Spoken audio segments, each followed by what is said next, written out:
Hi guys, Patharamattu സീരിയലിൻ്റെ ഒരു പുതുപുത്തൻ വിശേഷത്തിലേക്ക് എല്ലാവർക്കും സ്വാഗതം. അങ്ങനെ ദേവയാനി ഹോസ്പിറ്റലിൽ കിടക്കുകയാണല്ലോ. അപ്പോൾ ദേവയാനിയെ കാണാനായിട്ട് നന്ദു എത്തുന്നുണ്ട്.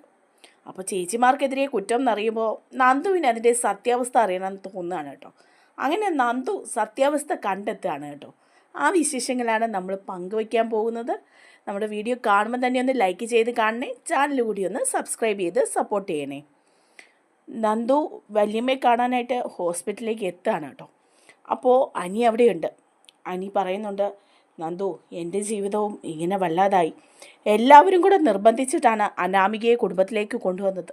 പക്ഷേ അതിപ്പോൾ ഒരു വലിയ തെറ്റായി പോയി എന്ന് തോന്നുകയാണ്. അവളും അവളുടെ അമ്മയും കൂടി എൻ്റെ ജീവിതം നരക തുല്യമാക്കിയിരിക്കുകയാണ്. വീട്ടിലാണെങ്കിലും ഭയങ്കര പ്രശ്നങ്ങളും ഒക്കെയാണെന്ന് പറയുമ്പം നന്ദു പറയാണ്, എനിക്ക് ആ കാര്യങ്ങളൊന്നും കേൾക്കണമെന്നില്ല. ഞാൻ പുറത്ത് പോലും ഇറങ്ങാറില്ല, ആരെയും ഫേസ് ചെയ്യാറില്ല. എനിക്ക് ഭയങ്കര ബുദ്ധിമുട്ടാണെന്ന് പറയണം.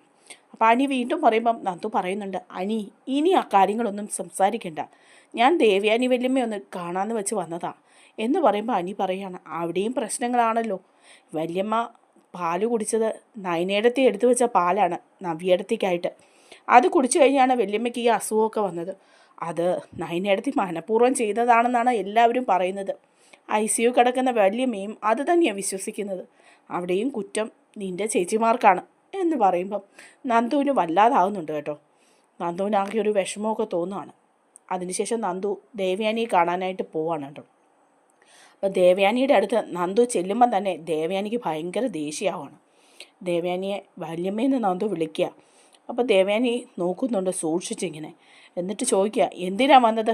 ഞാൻ ചത്തോന്നറിയാൻ വന്നതാണോ നീ? അപ്പോൾ നന്ദു പറയാ, എന്താ വല്യമ്മേ, വയ്യെന്നറിഞ്ഞപ്പം ഒന്ന് വന്നേ ഉള്ളൂ എന്ന് പറയാൻ. എന്തിനാ വയ്യെന്നറിഞ്ഞപ്പം വന്നത്? നീ നിൻ്റെ കുടുംബക്കാരും കൂടിയല്ലേ എന്നെ ഈ വിധമാക്കിയത്. നിൻ്റെ ചേച്ചി ഒറ്റ ഒരുത്തി കാരണമല്ലേ ഞാനിപ്പോൾ ഈ കിടപ്പ് കിടക്കുന്നത്. അവൾ പാലിൽ എന്ത് വിഷം എനിക്ക് ചേർത്ത് തന്നത്. അതുകൊണ്ടല്ലേ ഞാൻ കിടക്കുന്നത്.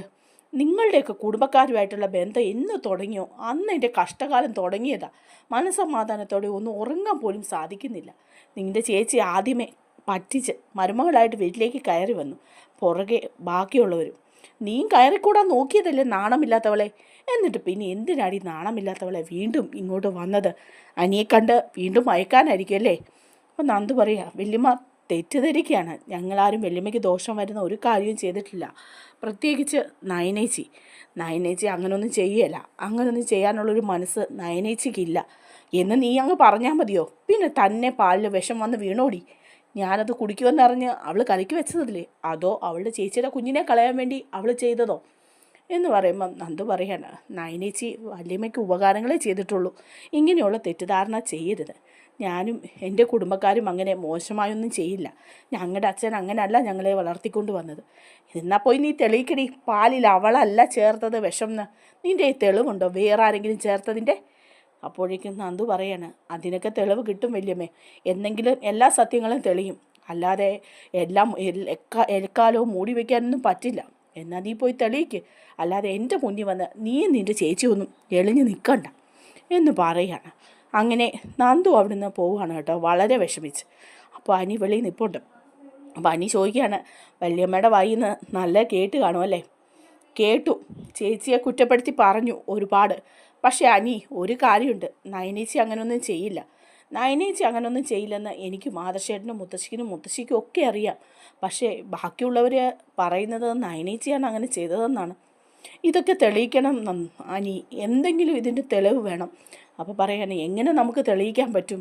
തെളിവുണ്ടെന്ന് പറഞ്ഞാലും ഈ ചെയ്തവർ തെളിവെല്ലാം കഴിച്ചേച്ചാണോ ചെയ്യുന്നത്? അപ്പം നന്ദു പറയാണ്, എൻ്റെ ചേച്ചിമാരെ കുറ്റപ്പെടുന്ന അവസ്ഥയാണിത്. പ്രത്യേകിച്ച് എൻ്റെ നയനേച്ചിയുടെ ജീവിതത്തെ ബാധിക്കുന്ന അവസ്ഥയാണ്. ശരിക്കും പറഞ്ഞാൽ ഒരു വലിയ കുറ്റമല്ലേ ആ ചെയ്തത്.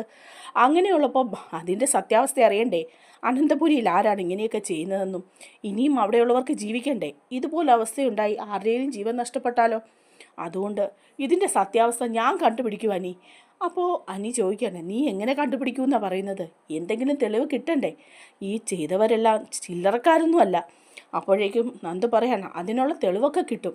ഞാൻ അന്വേഷിച്ചോളാം. എനിക്ക് ഡിപ്പാർട്ട്മെൻറ്റിൽ എനിക്ക് ചില ഫ്രണ്ട്സൊക്കെ ഉണ്ട്, സൈബർ സെല്ലും മറ്റുമൊക്കെ.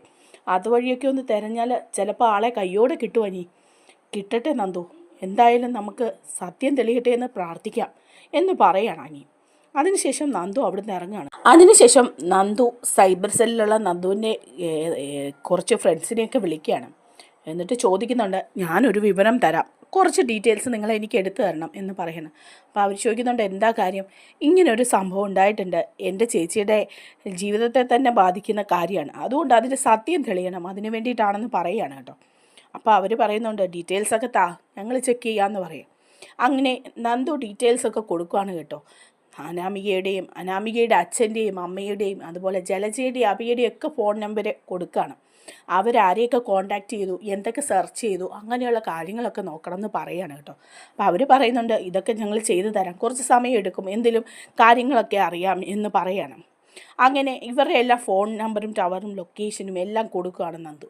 എന്നിട്ട് ചോദിക്കുന്നുണ്ട്, അസ്വാഭാവികമായിട്ട് എന്തെങ്കിലും കണ്ടാൽ നിങ്ങളത് അറിയിക്കണം എന്നെ എന്ന് പറയാണ്. അപ്പോൾ അവർ പറയുന്നുണ്ട്, ശരി, ഞങ്ങളെല്ലാം ചെക്ക് ചെയ്യാമെന്ന് പറയാം.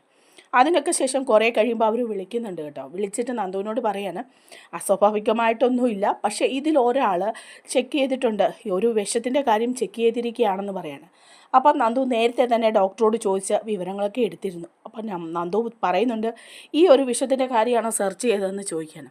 അപ്പോഴേക്കും സൈബർ സെല്ലിലുള്ളവർ പറയുന്നുണ്ട്, അതെ, ഈ സെർച്ച് ചെയ്തിരിക്കുന്ന മുഴുവൻ ഇങ്ങനെയുള്ള വിഷയത്തെക്കുറിച്ചുള്ള കാര്യങ്ങളാണ്. അതുപോലെ തന്നെ ഇത് ഓൺലൈനിൽ ഈ മരുന്ന് ഓർഡർ ചെയ്തിട്ടുമുണ്ട് അയാൾ എന്ന് പറയുക. അപ്പോൾ ഡേറ്റൊക്കെ കറക്റ്റായിട്ട് കൊടുക്കണം. അപ്പോൾ ആരുടെ നമ്പറാണ് എന്ന് ചോദിക്കുമ്പോൾ ഞെട്ടിപ്പോവാണ് നന്ദു കേട്ടോ. അത് അനാമികയുടെ അച്ഛൻ വേണുവിൻ്റെ നമ്പറാണ്. അപ്പോഴേക്കും നന്ദുവിന് ഏകദേശ കാര്യങ്ങളൊക്കെ മനസ്സിലായിരിക്കുകയാണ്. വേണുവാണ് ഈ മരുന്നിനെക്കുറിച്ച് സെർച്ച് ചെയ്തതും അത് ഓർഡർ ചെയ്തതും വാങ്ങിക്കൊണ്ട് കൊടുത്തതെന്നും ഒക്കെ ഉള്ള വിവരം കിട്ടിക്കഴിയുമ്പോൾ പിന്നെ അത് ചെയ്തിരിക്കുന്നത് ഒരിക്കലും നയനയല്ല എന്നുള്ള കാര്യം തെളിയിക്കാനാകുകയാണ് നന്ദുവിന്. നന്ദു ഈ വിവരം അറിയുമ്പോൾ നന്ദുവിന് സന്തോഷമാകുകയാണ് കേട്ടോ. നയനയുടെ മേലുള്ള ആ കുറ്റമൊക്കെ അങ്ങ് മാറുമല്ലോ എന്ന് ഓർത്തിട്ട്. അങ്ങനെ അവിടെ നിന്നുള്ള കംപ്ലീറ്റ് ഡീറ്റെയിൽസും നന്ദു വാങ്ങിക്കുകയാണ്. ഹോസ്പിറ്റലിൽ നിന്ന് ഡോക്ടറിൻ്റെ കയ്യിൽ നിന്ന് ആ മരുന്ന് ഏതാണെന്നുള്ള കാര്യവും അങ്ങനെ എല്ലാം കൺഫേം ചെയ്യുകയാണ് നന്ദു. അതിനുശേഷം നന്ദു അനിയെ വിളിക്കുകയാണ് കേട്ടോ. അനിയെ വിളിച്ച് അനിയും നന്ദുവും കൂടെ കാണുകയാണ്. എന്നിട്ട് നന്ദു അനിയോട് പറയുന്നുണ്ട്, അനി, ദേ ഞാൻ പറഞ്ഞില്ലേ സത്യം തെളിയുമെന്ന്, ഇപ്പോൾ ദേ വൈകാതെ തന്നെ ആ സത്യം തെളിഞ്ഞിരിക്കുകയാണ്. ഒരുപാട് നാളൊന്നും എടുത്തില്ല. എൻ്റെ ചേച്ചിയുടെ മേൽ അങ്ങനെ ഒരു കരിനിഴൽ വീണ് ചേച്ചിയുടെ കുടുംബജീവിതം തകരുന്ന എനിക്ക് സഹിക്കാൻ പറ്റില്ല. തെറ്റ് ചെയ്യാത്ത നയന ചേച്ചിയെ എല്ലാവരും കൂടെ കുറ്റപ്പെടുത്തുന്നത് എനിക്ക് സഹിക്കാൻ പറ്റില്ല. അതുകൊണ്ടാണ് ഇങ്ങനെ ഒരു അന്വേഷണത്തിന് മുന്നിട്ട് ഇറങ്ങിയതെന്ന് പറയാണ്. ഇത് കണ്ടോ ഡീറ്റെയിൽസ്? നിൻ്റെ അമ്മായിയച്ഛൻ ആ വേണു ഉണ്ടല്ലോ, അയാളാണ് ഈ മരുന്നിനെക്കുറിച്ച് കൂടുതലും സെർച്ച് ചെയ്തിരിക്കുന്നതും അതുപോലെ തന്നെ ഈ മരുന്ന് ഓൺലൈനായിട്ട് വാങ്ങിയിരിക്കുന്നതും ഡേറ്റും സമയവും ഒക്കെയുണ്ട്. അത് വാങ്ങി അയാൾ മകൾക്കും ഭാര്യയുടെയും കൈ കൊടുത്തായിരിക്കും ഇത് ചെയ്തത്. നിൻ്റെ ഭാര്യ അനാമികയായിരിക്കും ഇത് ചെയ്തതെന്നുള്ള കാര്യത്തിൽ യാതൊരു സംശയമില്ല എന്ന് പറയുക കേട്ടോ. അപ്പോൾ എനിക്കൊരു ഞെട്ടലുമില്ല. അനി പറയാണ്, ഇത് സ്വാഭാവികം, ഇത് തന്നെയേ സംഭവിക്കാൻ അവിടെ സാധ്യതയുള്ളൂ. പിന്നെ അപ്പച്ചിയും അബിയുമാണോ എന്നൊരു സംശയമുണ്ടായിരുന്നു. ഇപ്പോൾ വേണു ആ മരുന്ന് വാങ്ങിയ സ്ഥിതിക്ക് അയാൾ തന്നെയായിരിക്കും ഇത് ഭാര്യയുടെയും മകളുടെയും കൊടുത്ത് പാലിൽ ചേർത്തത്. നവ്യയുടെ കുഞ്ഞിനെ കളയുക എന്നുള്ള ലക്ഷ്യമായിരുന്നിരിക്കണം അവർക്ക്. അത് പാവം വല്യമ്മയാണൊക്കെയാണ് ഏറ്റതെന്നേ ഉള്ളൂ. അപ്പം എന്തും പറയാണ്, ശരിയാണ്, അയാൾ ആ മരുന്ന് കൊണ്ടുവന്ന് കൊടുത്തിട്ടുണ്ടാവും, അതായിരിക്കും അവർ ആ പണി ചെയ്തത് എന്ന് പറയാണ്. പക്ഷേ വല്യമ്മയ്ക്കും ഇങ്ങനൊരു കാര്യം സംഭവിക്കുമെന്ന് അവർ ഓർത്തതേ ഇല്ല. നവ്യേച്ചിയുടെ കുഞ്ഞിനെ കൊല്ലാൻ വേണ്ടിയിട്ടായിരിക്കും അത് ചെയ്തിരിക്കുന്നതെന്നൊക്കെ ഇങ്ങനെ പറയുകയാണ്. എന്തായാലും ഇത്രയധികം വിവരങ്ങൾ നിനക്ക് കിട്ടിയ സ്ഥിതിക്ക് നമുക്ക് 2 പേർക്കും കൂടി അനാമികയുടെ വീട് വരെ ഒന്ന് പോകാം, ആ വേണുവിനെയും ബാക്കിയുള്ളവരെയും കാണാം. മുത്തശ്ശൻ തൽക്കാലം കേസും കോടതിയും ഒന്നും വേണ്ടാന്നാണ് പറഞ്ഞിരിക്കുന്നത്, അതുകൊണ്ട് നമുക്കൊന്ന് നേരിട്ട് പോയി കാണാമെന്ന് പറയണം. അങ്ങനെ നന്ദുവും അനിയും കൂടി ചെല്ലുകയാണ് കേട്ടോ അനാമികയുടെ വീട്ടിൽ. അപ്പോൾ അനാമിക ഞെളിഞ്ഞിറങ്ങുകയാണ്. എന്നിട്ട് പറയുന്നുണ്ട്, കണ്ടോ ദേ അവനും അവളും കൂടിയാണ് വരുന്നത്, ഇപ്പോഴും രഹസ്യ ബന്ധം തന്നെ എന്നൊക്കെ പറഞ്ഞ് ദേഷ്യപ്പെട്ട് അങ്ങോട്ട് ഇറങ്ങുമ്പോഴേക്കും നന്ദു പറയാണ്, കൂടുതലൊന്നും നിങ്ങളാരും സംസാരിക്കേണ്ടെന്ന് പറയുക. എന്താ കാര്യം, നീയും ഇവളും കൂടെ എന്തിനാണ് ഇങ്ങോട്ട് വന്നത് എന്ന് വേണു ചോദിക്കുമ്പോൾ പറയാം, എന്തിനാണെന്ന് നിങ്ങൾക്ക് അറിയണോ? വല്യമ്മ ഈ അവസ്ഥയിലായതും ആ പാലിലും വിഷം ചേർത്തത് ആരാണെന്നാണ് നിങ്ങൾ പറഞ്ഞത്? അത് സംശയം എന്താ, അതേ ഇവളുടെ ചേച്ചി നയന തന്നെ. പിന്നെ ഇവളുടെ ചേച്ചി നയന, അതിനുള്ള എല്ലാ തെളിവുകളും ഞങ്ങളുടെ കയ്യിലുണ്ട്. നിങ്ങളല്ലേ ആ മരുന്നിനെക്കുറിച്ച് സെർച്ച് ചെയ്തതും, നിങ്ങളല്ലേ അത് ഓൺലൈനിൽ വാങ്ങിയതും. നിങ്ങളത് വാങ്ങി നിങ്ങളുടെ മകളുടെയും ഭാര്യയുടെയും കൈ കൊടുത്ത് ഈ കൃത്യം മനോഹരമായിട്ട് അങ്ങ് ചെയ്യുകയായിരുന്നല്ലേ? എന്നിട്ടൊരു കള്ളപ്പണക്കം നടിച്ച് ഇങ്ങോട്ട് ഓടിപ്പോന്നു അല്ലേടി എന്ന് ചോദിക്കുകയാണ് ഇരിക്കുകയാണ് അനി കേട്ടോ. അപ്പോഴേക്കും നന്ദുവും പറയുന്നുണ്ട്, ഇതിൻ്റെ എല്ലാ വിവരങ്ങളും ഡീറ്റെയിൽസും റിപ്പോർട്ടും ഒക്കെ എൻ്റെ കയ്യിലുണ്ട്. തൽക്കാലം പോലീസും കേസും ഒന്നും വേണ്ടെന്ന് മുത്തശ്ശൻ പറഞ്ഞതുകൊണ്ട് ഞങ്ങളത് വേണ്ടെന്ന് വയ്ക്കുന്നു. പക്ഷേ ഇനിയും ഇതുപോലുള്ള പണികളൊന്നും ചെയ്യാൻ നിൽക്കരുത് കേട്ടോ. നയനേച്ചിക്ക് എന്തെങ്കിലും ദ്രോഹം വരുത്താൻ അനാമിക ശ്രമിച്ചാലുണ്ടല്ലോ, നേരെ അഴിക്കുള്ളിലാവും, ഓർത്തോണം എന്നൊക്കെ പറയുമ്പം ഞെട്ടിപ്പോവാണ് കേട്ടോ എല്ലാവരും. നമ്മുടെ വീഡിയോ ഇഷ്ടമാകുകയാണെങ്കിൽ ഒന്ന് ലൈക്ക് ചെയ്യണേ, ചാനൽ കൂടി ഒന്ന് സബ്സ്ക്രൈബ് ചെയ്ത് സപ്പോർട്ട് ചെയ്യണേ. താങ്ക്